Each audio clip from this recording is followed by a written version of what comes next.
Sir ಡೆಲ್ಲಿಲಿ ಭೇಟಿ sir 2 ದಿನ ಉಳಿದಿದ್ರಿ ಯಾರನ್ನು ಭೇಟಿ ಆದ್ರಿ?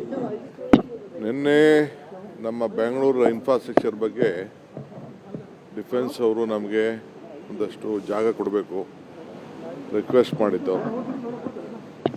ಬೇರೆ tunnel ಪ್ರಾಜೆಕ್ಟ್ಸ್ಗೆ, road, additional ರೋಡ್ಸ್ಗೆ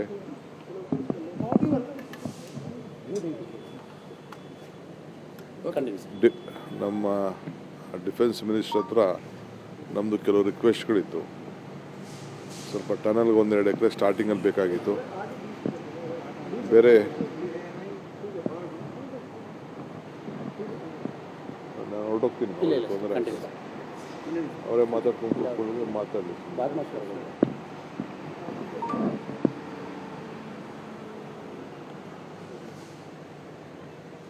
defence ಮಿನಿಸ್ಟರ್ನ time ಕೇಳಿದೆ, ಅವರು ಟೈಮ್ ಕೊಟ್ಟಿದ್ದರು. ಮುಂಚಿತ ಕೇಳಿದೆ, ಬಟ್ ಈ ಟೈಪ್ ಫಿಕ್ಸ್ ಮಾಡಿ ಒಪ್ಕೊಂಡಿದ್ರು.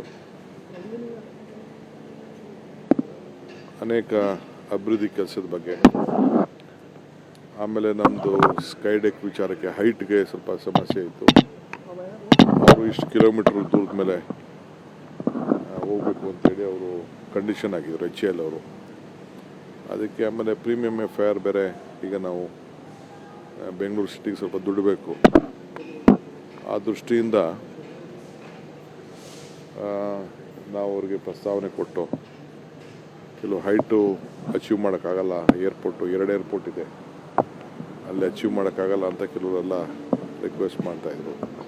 ಈಗ ಬೆಂಗಳೂರು ಬಿಸ್ನೆಸ್ ಕಾರಿಡಾರ್ ಪಕ್ಕದಲ್ಲೆಲ್ಲ ಸ್ವಲ್ಪ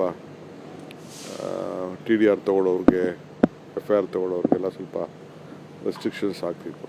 ಅದಕ್ಕೆ ಅವ್ರಿಗೆಲ್ಲ ಅನುಕೂಲ ಆಗಲಿ, ನಮ್ಮ ಸರ್ಕಾರಕ್ಕೂ ದುಡ್ಡು ಬರಲಿ ಅಂತೇಳಿ ನಾವು ಅದಕ್ಕೆ ಅವ್ರಿಗೆ ಪ್ರಪೋಸಲ್ ಕೊಟ್ಟಿದ್ದೇವೆ. ಅದನ್ನೆಲ್ಲ ಕನ್ಸಿಡರ್ ಮಾಡ್ತೀವಿ ಅಂತ ಹೇಳಿದೆವು. ಲಾಸ್ಟ್ ಟೈಮ್ ಬಂದಾಗ ನಾನು ನಮ್ಮ ಸಿವಿಲ್ ಏವಿಯೇಷನ್ ಮಿನಿಸ್ಟರ್ ಭೇಟಿ ಮಾಡಿದ್ದೆ. ಅವರು ಕೂಡ ಅದ್ರ ಬಗ್ಗೆ ಹೊರಗಡೆ ದೇಶದಲ್ಲೆಲ್ಲ ಏನಿದೆ, ನಮ್ಮ ದೇಶದಲ್ಲಿದೆ, ಬೇರೆ ಬೇರೆ ರಾಜ್ಯದಲ್ಲಿ ಏನಿದೆ ಅಂತೆಲ್ಲ ತರಿಸ್ಕೊಂಡು ಅವರು ಕೂಡ ಹೇಳಿದ್ದಾರೆ. ಸೊ ಇಬ್ಬರು ಕೂತ್ಕೊಂಡು ಒಂದು ತೀರ್ಮಾನ ಮಾಡಿ ಒಂದು ಸೊಲ್ಯೂಷನ್ ಕೊಡ್ತೀವಿ ಅಂತ ಹೇಳಿದ್ದಾರೆ. ನಮ್ಮ ಥರನೇ ಬೇರೆ ರಾಜ್ಯದಲ್ಲೂ ಕೂಡ ಅವ್ರಿಗೆ ಇದೆ, ಅದನ್ನು ಮಾಡಿಸೋ ಇಬ್ಬರೂ ಭೇಟಿ ಮಾಡಿದ್ದೀನಿ. ಆಮೇಲೆ ಇವತ್ತು ಕಟ್ಟರ್ ಅವರು ನಮ್ಮ ಅರ್ಬನ್ ಚಾಲೆಂಜ್ ಫಂಡ್ ಅಂತ ನಮ್ಮ ಅರ್ಬನ್ ಡೆವಲಪ್ಮೆಂಟ್ಗೆ 1 ಲಕ್ಷ ಕೋಟಿ ದುಡ್ಡು ಇಟ್ಟಿದ್ದಾರೆ. ನಮ್ಗೆ 5,000 ಕೋಟಿ ಮಾರ್ಕ್ ಮಾಡಿದ್ದಾರೆ. ಅಂದರೆ ಬೆಂಗಳೂರು ಸಿಟಿಗಲ್ಲ, ಇಡೀ ರಾಜ್ಯಕ್ಕೆ 5,000 ಚಿಲ್ಲರೆ ಕೋಟಿ ರೂಪಾಯಿ, ಒಟ್ಟು 1 ಲಕ್ಷ ಕೋಟಿಲಿ. ಅದಕ್ಕೆ ಅವ್ರು ಏನೇನೋ ಪ್ಯಾರಾಮೀಟರ್ಸ್ ಎಲ್ಲ ಇಟ್ಟಿದ್ದಾರೆ. ಸೊ ನಾನು 1082 ಪ್ರಾಜೆಕ್ಟ್ ರಿಪೋರ್ಟ್ಗಳನ್ನ ಸಬ್ಮಿಟ್ ಮಾಡಿಸಿದ್ದೀನಿ. ಸೊ ನಾನು 1,25,000 ಕೋಟಿ ರೂಪಾಯಿದು ಪ್ರಾಜೆಕ್ಟ್ ಕೊಟ್ಟಿದ್ದೀನಿ. ಆ ಪ್ರಕಾರ ಆದರೆ ಅವರು ಸುಮಾರು ಹೆಚ್ಚು ಕಮ್ಮಿ 35,000 32,000 ಅಷ್ಟು ಕೊಡಬೇಕಾಗ್ತದೆ ಅವ್ರ ಶೇರು. ಇಲ್ಲ ನಾವು 5,000 ಕೊಡ್ತೀವಿ ಅಂತಿಲ್ಲ, ಸ್ವಲ್ಪ ಜಾಸ್ತಿ ಕೊಡಬೇಕು ಅಂತ ರಿಕ್ವೆಸ್ಟ್ ಮಾಡಿದ್ದೀನಿ. ಯಾಕಂದರೆ ಬೇರೆ ರಾಜ್ಯವರು ತೆಗೆದುಕೊಳ್ಳಿಲ್ಲ ಅಂತಂದರೆ ನಾವು ಅದಕ್ಕೆ ಸಿದ್ಧತೆ ಮಾಡ್ಕೊಂಡಿದ್ದೀವಿ ಅಂತೇಳಿ ತಿಳಿಸಿದ್ದೇನೆ. ಸೊ ಅವ್ರು ನೋಡೋಣ ಅಂತ ಹೇಳಿದ್ದಾರೆ. ಸೊ ಆ ಪ್ರಪೋಸಲೆಲ್ಲ ನಾನು, ರಹೀಮ್ ಖಾನ್ ಅವರು, ನಮ್ಮ ACS, BWSB ಚೇರ್ಮನ್ನು ನಾವೆಲ್ಲ ಇವತ್ತು ಆ ಮೀಟಿಂಗಲ್ಲಿ ಪಾರ್ಟಿಸಿಪೇಟ್ ಮಾಡಿದ್ದು. ಸುಮಾರು ಒಂದು 15 ಜನ ಮಿನಿಸ್ಟರ್ಸ್ ಕೂಡ ಬಂದಿದ್ದರು, ಡೆಪ್ಟಿ CMs ಅವರೆಲ್ಲ ಕೂಡ ಬಂದು ಹುಡ್ಕೋ ಅವರು ಅದನ್ನು ಆರ್ಗನೈಸ್ ಮಾಡಿದರು. ಅವರು 50% ಲೋನ್ ಕೊಡೋಕ್ಕೂ ಕೂಡ ಅವರೆಲ್ಲ ರೆಡಿಯಾಗಿದ್ದಾರೆ. ಬೇರೆ ಸಬ್ಸಿಡಿ 25% ಸೆಂಟ್ರಲ್ ಗೌರ್ಮೆಂಟ್ ಕೊಡ್ತೀವಿ ಅಂತ ಹೇಳಿದ್ದಾರೆ. 25% ನಾವು ಸ್ಟೇಟ್ ಗೌರ್ಮೆಂಟು, ಲೋಕಲ್ ಬಾಡಿ ಹಾಕಬೇಕು. ಮಿಕ್ಕಿ 50% PPNO ಇಲ್ಲ ಲೋನ್ ತೆಗೆದುಕೊಳ್ಳಿ ಅಂತ ಹೇಳಿದ್ದಾರೆ. ಅವನ್ನ ನಾವೇ ಗ್ಯಾರಂಟಿ ಕೊಡ್ತೀವಿ ಅಂತ ಕೂಡ ಹೇಳಿದ್ದಾರೆ. ಅದಕ್ಕೆ ನಾವು ಪ್ರಪೋಸಲ್ನ ಆಪರ್ಚುನಿಟಿನ ಬಿಡಬಾರ್ದು ಅಂತೇಳಿ ಅರ್ಜಿ ಹಾಕಿದ್ವಿ. ಮೀಸಲಾತಿಗೆ ಸಂಬಂಧಪಟ್ಟ ಹಾಗೆ ಸಂಪುಟ ಒಂದು ತೀರ್ಮಾನ ಮಾಡಿದ್ರು. ಅದಕ್ಕೆ BJP ಆಕ್ಷೇಪವನ್ನೇ ಅದೇ ನಾವು ಆಲೆ ಕಮಿಟ್ಮೆಂಟು ಚಿತ್ರದುರ್ಗದಲ್ಲೇ ಮಾಡಿದ್ದು. ಆ ಪ್ರಕಾರ 7-6 ಮಾಡಿದ್ದು. ಈಗ ಪರ್ಸೆಂಟೇಜ್ ಕಡಿಮೆ ಆಯಿತು. ನಮ್ಮ ಯುವಕರಿಗೆಲ್ಲ ನಾವು ಎಂಪ್ಲಾಯ್ಮೆಂಟ್ ಕೊಡಬೇಕು. 56,000 ಜನಕ್ಕೆ ಬಂದಿದ್ದೀವಿ. ಅದನ್ನು ನಾವು ಅನುಷ್ಠಾನ ತರಬೇಕು ಅಂತೇಳಿ ನಾವು ಏನು ಮಾತು ಕೊಟ್ಟಿದ್ದು ಆ ಪ್ರಕಾರ ಆ ಪ್ರಪೋರ್ಷನೇಟಲ್ಲೇ ಎಲ್ಲರೂ ಒಪ್ಕೊಂಡಿದ್ದಾರೆ.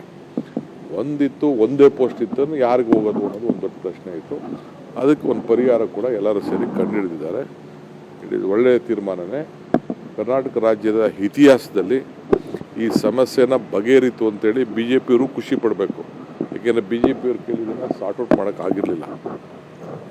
ನಾವು ಇದನ್ನು ಬಗೆಹರಿಸಿದ್ದೀವಿ ಈ ಸಮಸ್ಯೆನ. ಸೊ ಬೇರೆ ರಾಜ್ಯದಲ್ಲಿ ಎಲ್ಲೂ ಇಲ್ಲ. ನಾವೇ ಇದನ್ನು ಈ ರಿಸರ್ವೇಷನ್ ಇಂಟರ್ನಲ್ ರಿಸರ್ವೇಷನ್ನ ಬಗೆಹರಿಸ್ಬಿಟ್ಟು ಮಾಡಿದ್ದೀವಿ. ಯುವಕರುಗಳೆಲ್ಲ ಸುಮಾರು 2 ಲಕ್ಷ ಪೋಸ್ಟ್ಗಳು ಈಗ ಖಾಲಿ ಇದೆ. ಅದನ್ನೆಲ್ಲ ತುಂಬಕ್ಕೆ ವ್ಯವಸ್ಥೆನ ನಾವು ಮಾಡಬೇಕು. ಆ ಕೆಲಸಕ್ಕೆ ನಾವು ಮುಂದೆ ಸರ್, ಈಗ ಖರ್ಗೆ ಅವ್ರನ್ನ ನೀವು ಮತ್ತೆ ಸುರೇಶ್ ಅವರು ಭೇಟಿಯಾಗಿದ್ದೆ, 44 ಗಂಟೆಗಳ ಕಾಲ ಚರ್ಚೆ ಮಾಡಿದ್ರಿ. ಅದೆಲ್ಲ ನಾನು PCC ಪ್ರೆಸಿಡೆಂಟ್, ಅವ್ರು ACC ಪ್ರೆಸಿಡೆಂಟು, ಅವ್ರು ನಾನು ಭೇಟಿ ಮಾಡೋದು, ನಮ್ಮ ಪಾರ್ಟಿ ಲೀಡರ್ಗಳ ಭೇಟಿ ಮಾಡೋದು, ಇನ್ನು ಯಾರು ಅದಕ್ಕೆ ನಾನು ಮಾಡ್ತಾ ಇದ್ದೆ, ಇನ್ಯಾರು ಮಾಡ್ತಾರೆ? ಇಲ್ಲಿ ಚರ್ಚೆ ಆಗಿದೆ ಅಲ್ಲ ಸರ್. ಈಗ ನನ್ನ ತಮಿಳ್ನಾಡು ಕಳಿಸಿದ್ರು, ಇದಕ್ಕೆ ಅಸ್ಸಾಂ ಕಳಿಸಿದ್ರು, ಕೇರಳ ಕಳಿಸಿದ್ರು, ನಮ್ಮ ಸ್ಟೇಟ್ ಎಲೆಕ್ಷನ್ ನಡೀತು. ಇವೆಲ್ಲ ಅವ್ರಿಗೆಲ್ಲ ಹೇಳಬೇಕಲ್ಲ ಏನೇನಾಯಿತು ಅಂತ. ಈಗ ತಮಿಳ್ನಾಡಿಗೆ ಹೋಗಿ ನಾನು ಮ್ಯಾನಿಫೆಸ್ಟೋ ರಿಲೀಸ್ ಮಾಡೋಕ್ಕೆ ಹೇಳಿದ್ರು. ಅಲ್ಲಿ ಹೋಗಿ ಕಂಪ್ಲೀಟ್ ಕ್ಯಾಂಪೇನಿಂಗ್, ರಾಹುಲ್ ಗಾಂಧಿ ಕ್ಯಾಂಪೇನಲ್ಲೂ ನಾನಿದ್ದೆ, ಇವರು ಸ್ಟಾಲಿನ್ ಅವ್ರ ಜೊತೆ ಕ್ಯಾಂಪೇನಿಂಗಲ್ಲೂ ಇದ್ದೆ, ಕೇರಳಲ್ಲೂ ಅಷ್ಟೇ ಕ್ಯಾಂಪೇನಿಂಗ್ಗಳಲ್ಲೂ ಇದ್ದೆ ನಾನು. ಇಲ್ಲೂ ಕೂಡ ಅಸ್ಸಾಮಲ್ಲೂ ಇದೆ. ಈಗ ಅಸ್ಸಾಂಗೆ ಕೊನೆ ದಿನ ಒಂದಿನ ಹೋಗ್ಬೇಕಾಗ್ತದೆ. ಇವೆಲ್ಲ ನನ್ನ ಡ್ಯೂಟಿ ಏನಾದಮೇಲೆ ನಾನು ನಮ್ಮ ಕನ್ಸರ್ನ್ಡ್ ಆಫೀಸ್ ಬೇರರ್ಸ್ಗೆ ಆಮೇಲೆ ಪ್ರೆಸಿಡೆಂಟ್ಗೆ ನಾನು ಬ್ರೀಫ್ ಮಾಡಿಲ್ಲ ಅಂದರೆ ಇನ್ಯಾರು ಬ್ರೀಫ್ ಮಾಡ್ತಾರೆ? ಒಬ್ಬ ಸೀನಿಯರ್ ಅಬ್ಸರ್ವರ್ ಆಗಿ ಏನೇನಿದೆ ಅಂತೇಳಿ ನಮ್ಮವರೆಲ್ಲ ಭಾಳ ಕಾನ್ಫಿಡೆಂಟ್ ಇದಾಗಿದ್ದಾರೆ. ಅಸ್ಸಾಮದ್ದು ಕೂಡ ಭಾಳ ಕಾನ್ಫಿಡೆಂಟ್ ಆಗಿದ್ದಾರೆ, ತಮಿಳ್ನಾಡು ಕಾನ್ಫಿಡೆಂಟ್ ಆಗಿದ್ದಾರೆ, ಕೇರಳ ಕಾನ್ಫಿಡೆಂಟ್ ಆಗಿದ್ದಾರೆ, ಅವೆಲ್ಲ ಕಾನ್ಫಿಡೆಂಟ್ ಆಗಿದ್ದಾರೆ. ದಾವಣಗೆರೆ ಬೈ ಎಲೆಕ್ಷನ್ ವಿಚಾರಗಳು ಕೂಡ ಚರ್ಚೆ ಆಗ್ತಾ ಇತ್ತು. ರಿಪೋರ್ಟ್ ಏನಿಲ್ಲ, ಎರಡೂ ಗೆಲ್ತೀವಿ, ಚರ್ಚೆ ಏನಿಲ್ಲ, ಗೆಲ್ತೀವಿ ನಾವು. ಸರ್, ಈಗ May 4 ಹತ್ರ ಬರ್ತಾ ಇದೆ. ಅಂದರೆ ಫಲಿತಾಂಶ ಆದಮೇಲೆ ಕರ್ನಾಟಕದ ಸಮಸ್ಯೆಯನ್ನು ಬಗೆಹರಿಸಲಿ ಅನ್ನೋ ನಿಟ್ಟಿನಲ್ಲಿ ಹೈಕಮಾಂಡ್ ಯಾವ ಸಮಸ್ಯೆನೂ ಇಲ್ಲ. ಸಮಸ್ಯೆ ನಿಮಗಿದೆ ಅಷ್ಟೇ, ನಮ್ಗೆ ಯಾವ ಸಮಸ್ಯೆ ಇಲ್ಲ. ಯಾವುದೇ ಗೊಂದಲಗಳಿಲ್ಲ ಸರ್ ಪಾರ್ಟಿಯಲ್ಲಿ. ನ್ಯೂಸ್ ಫಸ್ಟ್ ನಿರ್ಭೀತಿಯಿಂದ ನಿಮ್ಮ ಪರವಾಗಿ.